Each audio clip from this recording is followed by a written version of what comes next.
اعمال کے لیے اہم دعائیں بتائی ہیں اسلام نے. جیسے اگر کسی کی بیٹی کی شادی نہ ہوتی ہے، روزانہ صبح کی نماز کے بعد 3 مرتبہ سورہ طارق پڑھے، چھوٹا سورہ.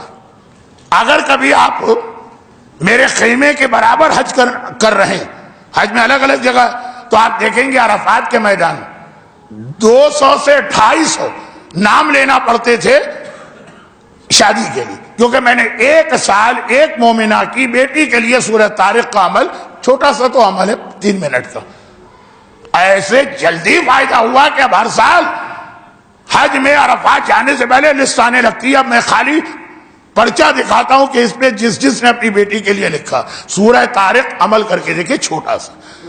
اور اگر ہمت ہو تو قرآن کریم کا ایک بہت اہم سورہ احزاب، آیہ تطہیر اسی میں ہے، آیہ درود اسی میں ہے، آیہ ولایت اسی میں ہے.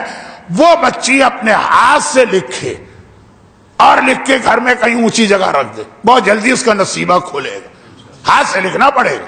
سورہ طارق آسان عمل ہے، میں نے وہ بھی بتایا اور ایک اسٹرانگ عمل بھی بتایا.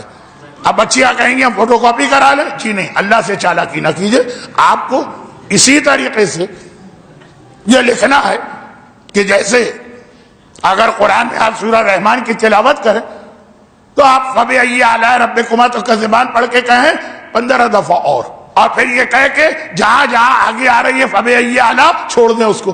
میں کہہ تو دیا 15 دفعہ، نہیں، ہر دفعہ پڑھنا پڑے گا، ہر دفعہ لکھنا پڑے گا. رحمتک یا ارحم الراحمین وصلی اللہ علی محمد وآلہ الطاہرین.